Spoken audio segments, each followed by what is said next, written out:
First breaking news this morning, Israel and Hamas have reached an historic ceasefire hostage deal after 15 months of war in Gaza that has claimed tens of thousands of lives.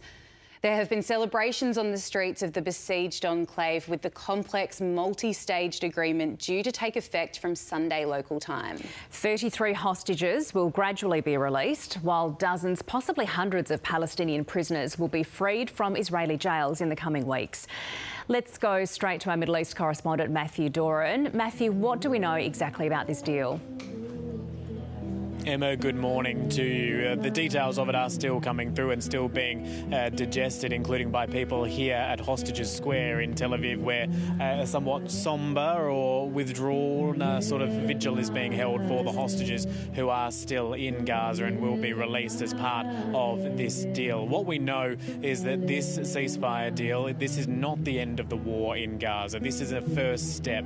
There will be further negotiations down the track to try to see if a lasting peace in Gaza can be achieved, but this initial 6-week period will give negotiators the chance to have those discussions, and that ceasefire will come into force from Sunday. The exact timing of that is still being sorted out. The ceasefire in the first stage will see 33 Israeli hostages released by Hamas. This is a group which has been considered as the most at risk. These are women, children, older hostages, and those with medical conditions. And while those hostages are released gradually over that 6-week period, it is not straight away. The Israeli Defence Force will start to withdraw troops from parts of Gaza, some of those major population centres, moving them along the border with Israel there. That will allow Palestinians to return to some of the hardest hit areas of Gaza. It's not quite clear what they would be returning to, considering the devastation which has been wrought throughout the enclave over the course of this 15-month war,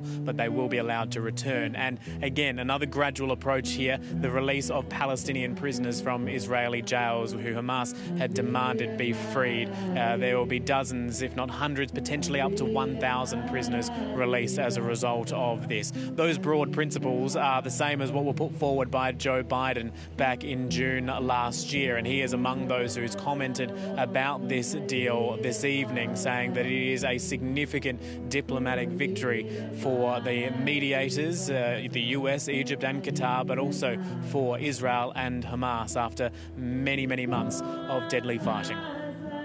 This is the ceasefire agreement I introduced last spring. Today, Hamas and Israel have agreed to that ceasefire agreement and the whole ending the war. You know, those of you who have followed the negotiations can attest, the road to this deal has not been easy. I've worked in foreign policy for decades. This is one of the toughest negotiations I've ever experienced. And we reached this point because of the pressure that Israel built on Hamas, backed by the United States. Matt, the news only just came through in the last couple of hours, the details as well. So what's the reaction been so far?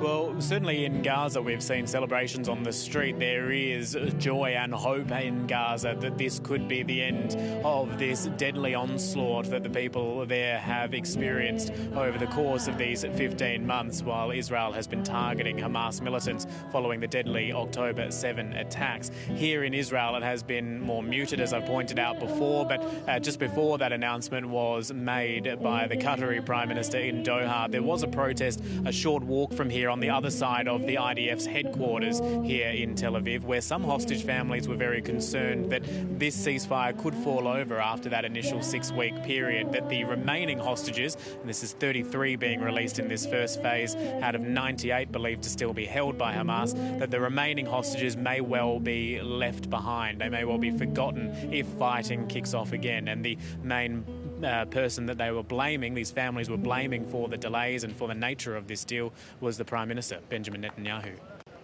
I blame Netanyahu because he's the one that I blame that they're not here. Because each time there was a deal on the table, he chose his, I call his coalition bloody coalition, because the blood is on their hand of each hostage that didn't come back home alive. It's very, very late. It's supposed to be a year ago, maybe before a year ago. and I hope that people are still alive. I don't think that they should leave people behind. I think that they should bring all of them. But as long as people coming back, it's like the best we can have. But I think they do the best they can to bring all of them back. Some of the protesters earlier tonight here in Tel Aviv, and I want to bring you what I think has been quite a striking thing I've noticed here at Hostages Square tonight. This clock, which is still ticking over as we go to air this morning in Australia, showing just how long these hostages has been held by Hamas since the start of this war. 466 days and counting, of course. That is also the period of time where Palestinians have faced an onslaught from Israel throughout the course of this war, and that clock will continue ticking over because this ceasefire, as we mentioned, is not coming into force until Sunday, and it is not going to mean all of the hostages are returned all at once. Emma. Matthew Doran, thank you for your coverage this morning, and we'll speak to you later. Sydney commuters have been warned to expect further delays on the city's train network as industrial action continues today amid a pay dispute between rail unions and the state government. Toby Warnes, the New South Wales branch secretary of the Rail, Tram and Bus Union, joins us now from Central Station. Toby, thank you so much for joining us this morning. Can you just tell us what... Good morning, Amelia. Good morning. What exactly are the main causes of these rail strikes yesterday and today? What is it that you're after, that the union is after? Yeah, look, the cause of the disruption isn't quite as clear-cut as it's been reported. The disruption was caused by a lack of critical maintenance that's occurred over the past 2 weeks across the Sydney Trains network. It's always very convenient to blame union industrial action for any issues that occur across the rail network.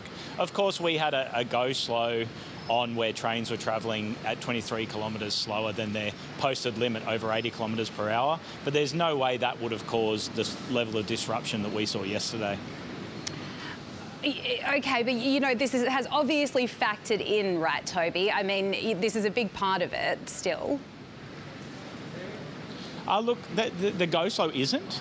Obviously, maintenance is vitally important across the rail network. It's something that needs to happen frequently.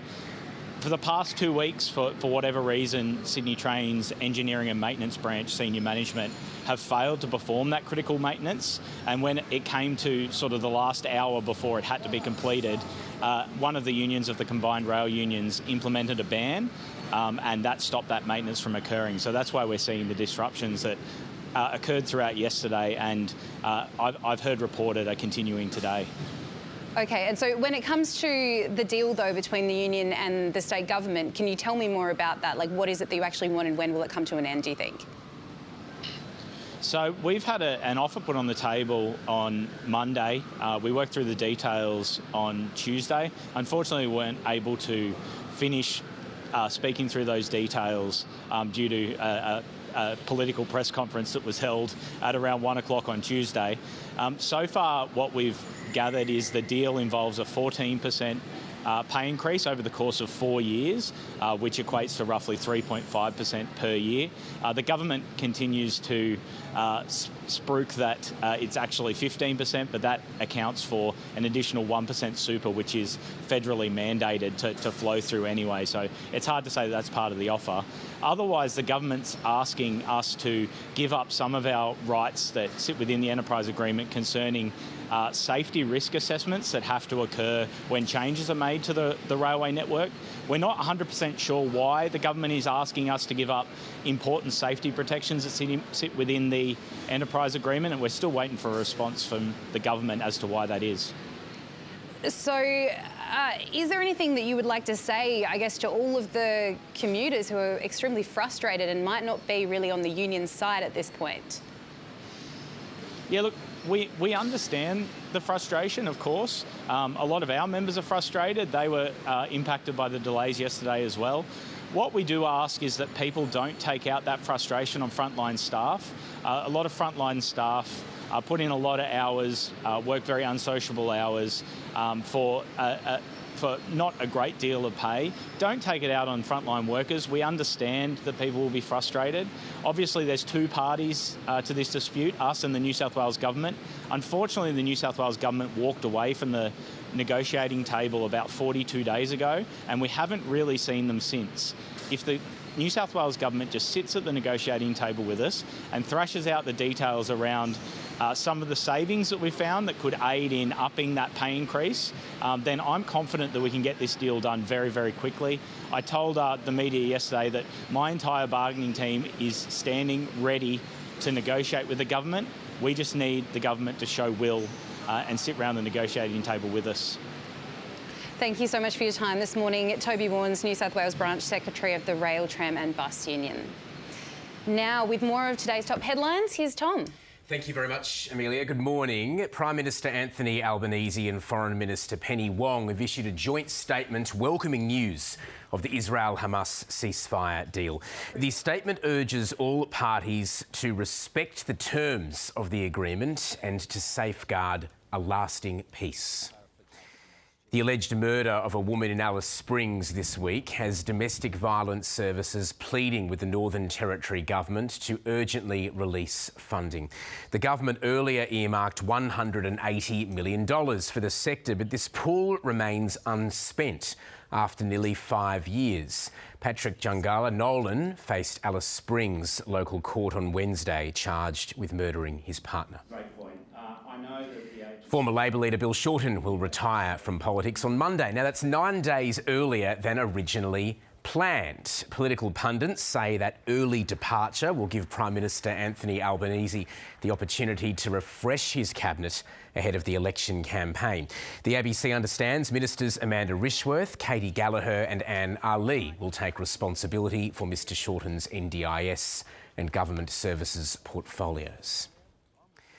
The winner of the 2023 Miss America pageant has announced she'll be touring Australia later this month to try to shift women's opinions on nuclear energy.